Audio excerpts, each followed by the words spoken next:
evening, it's Brian here at Fitzpatrick's Garage, Dublin Road, Kildare. I want to show you this car here, or tell you all about it.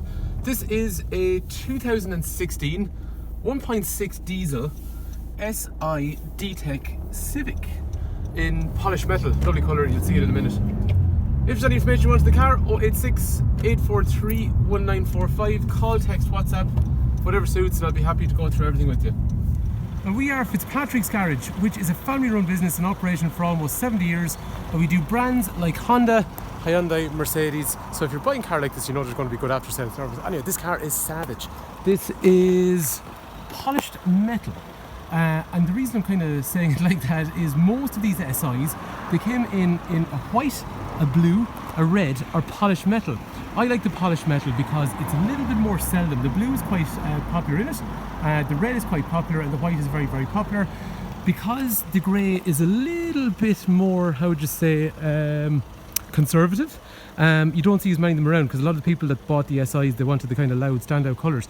But I think this is actually what makes this particular car nice.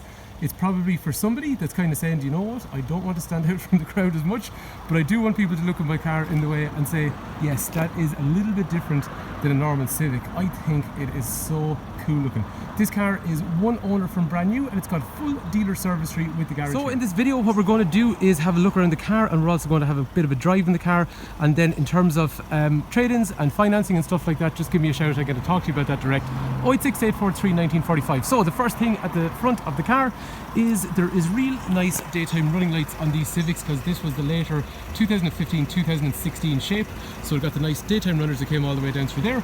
And then after that, as an SI, there's a honeycomb grille in all the Civics, but the bottom section is normally long slats, whereas this is honeycomb all the way, so it makes it look nice and coordinated. The next thing that stands out on the SI for me is those rims. So they are a 17-inch, and it's like, how would you describe it? It's not a polished finish, but it is a shiny metallic kind of finish. Still needs a bit of cleaning. It's a shiny metallic kind of finish, so it looks really, really nice. And I like the fact then that all the black at the front of the car on the grille and down onto the lower bumper complements the black wheels, and also complements the black around the wheel arches. And on a grey car, I think it comes together very succinctly. And then you have a tinted privacy glass on the rear window, and also on the rear window on the sides as well. Again, keeping in line with those 17-inch wheels. We come around to the back of the car, and it's got more black along through here, down low on the tailgate, and then there's a big black diffuser down along through there. But what's also cool on an SI is, which makes it stand out, it has a colour-coded rear spoiler, which is normally black on the other ones, and then it's also got this SI badging, so you know that it's not just any normal Civic. Doesn't that car look nice? Anyway, other things on the car that stand out to me, these along here deflect air off the car in the most aerodynamic way possible. Underneath the car is nice and flat with nothing coming out for the best aerodynamic movement of wind underneath. And then this window with that spoiler is actually one of the most aerodynamic ways for wind to come off the back of the car, and everything is basically geared towards fuel efficiency. So these cars all day long, this car, when it was traded into us, it was averaging about 4 to 4.5 litres per 100 kilometres. People on these cars usually achieve somewhere in the region of kind of 60 to 65 miles per gallon quite easily. That is a 1.6 120 horsepower but 300 Newton meters of torque engine, so it's quite an enjoyable car to drive. So in my opinion, I think the car looks really, really nice, but it actually drives as good as it looks. These cars drive so nicely. I mean, there's lots of cars in this segment, we sold lots of them. I'd probably bias, but I just think they drive so nice. That engine, there's so much torque in it, so it actually makes it fun to drive.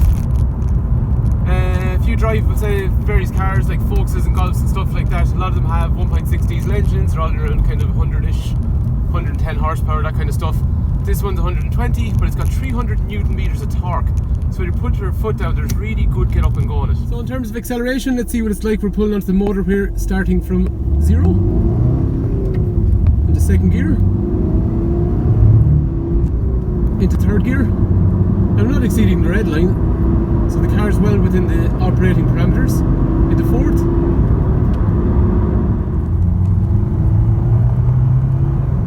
In terms of torque, fourth gear pulls up up to 120 really nicely.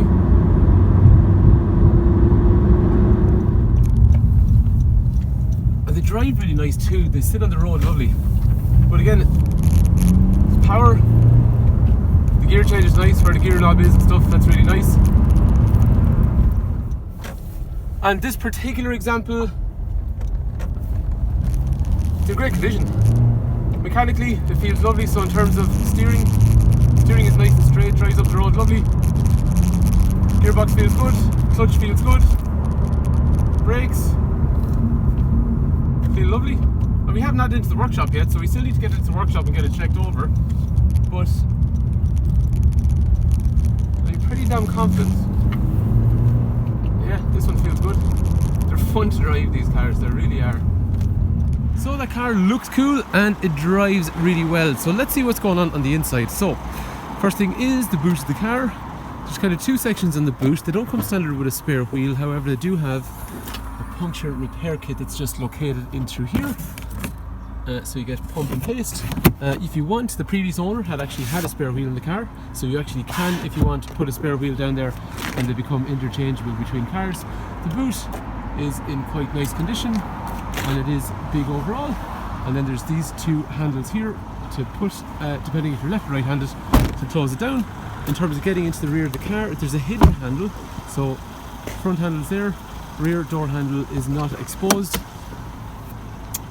SI has a black door card with child lock back through here and electric for window over here. In terms of the seating material, you have 3 head restraints, you've got 3 3-point safety belts, and then they are the magic seats. So what I mean by that is this guy here drops forward, so you can have a nice flat boot if you drop both, or you can lift it up and then you can lift this guy and lock it in place and you get this tall mode.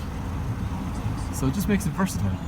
Moving into the front of the car, the door card remains with the same theme, however we now have front and rear electrics along through there. Condition of the car in terms of the inside is quite nice. This car probably would have spent most of its life with one occupant.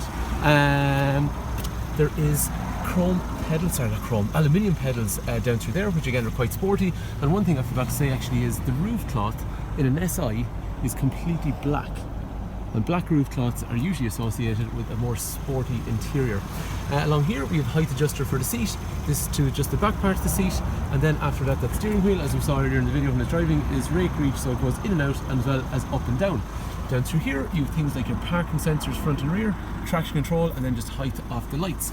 After that, if we sit into the car, this is exactly the view that you're going to be looking at when you close your car door and sit into it. So in front of you, you got your speedo down through here, you got your revolution counter in here, engine temperature over here, fuel gauge in here, and then this is an econ mode. So if we press econ, we can turn that on and it reduces how aggressive the cruise control and the air conditioner is, and we'll continue to have a look at that in a sec. Anyway, down through here there is cruise control, so you can set your speed, take your foot off the pedal, or you can also have a speed limiter. When you're using it, the controls are operated just off the speedometer over there, so again directly in your eye line. After that, then on this side you've got controls for radio, and this I button controls the IMID over here, so it's countdown to service, clock, any kind of general information. If I open up the door or anything like that, it's going to be displayed in through there. So time, temperature outside, fuel efficiency, all that kind of stuff is in through there. And again, when you're operating it, it's just off here and it's right in your eye line, so your speed there and any information you need just over here, so quite convenient. After that, then we have Honda Connect. So okay, in through there, so it's an Android operated software that's on it. Just going to turn on the radio. So in through there you got things like your phone, it's all touch and swipe, phone information, Bluetooth, that kind of stuff, general audio if you want to stream music, or USB or anything like that, general settings, trip information, AHA, which is internet radio, and you've even got things like an internet browser and stuff like that if you set up a hotspot from your phone. That also incorporates the reverse camera, so when I go backwards or forwards I got a camera, and what it'll also do is dynamic guidelines, so you see the way the lines move as I turn the steering. And as we said, it has parking sensors front and rear, so if I go for first and let the handbrake off, if I drive towards this I-10, it's going to tell me up here that I got a problem. Or similarly then, if I go backwards and reverse up onto the ramp, maybe towards this iX20, it's going to tell me I've got a problem, and even this screen tells me I've got a problem. So really, if you hit something going backwards, you just have no excuse whatsoever. Down under through there you also have dual zone climate, so your passenger has an independent temperature, you have an independent temperature. Speed up or slow down the fan, front and rear windscreen demisters, and they also actually demist the wing mirror as well. And then underneath here is auto stop start. So in traffic, in cities and stuff like that, the car will not run all the time. Sometimes you pull up to a traffic light, if the car senses there's no need to be running because the car's not moving, it'll stop, you put your foot in the clutch, it starts back up again, but it will save you fuel. This is a sweet gearbox, which is a 6-speed gearbox with leather coating, and the steering wheel to match also has leather coating as well. Drinks holders down through the center, and then in through here you got 2 USB connectors, HDMI if you want to play video up through there, and then general power outlet as well. In terms of over here, nice brushed aluminium on the dash, and condition of that seat as per the rest of the car is nice condition overall. Anyway, that is our 1.6 diesel SI polished metal, and actually, as we were saying, there'll be a service history with the car from ourselves in through there as well. If there's information on the car, call, text, WhatsApp 086 843 1945. Brian is my name. Hopefully the video has been of use, hopefully the car is of interest, and thank you for taking time to watch.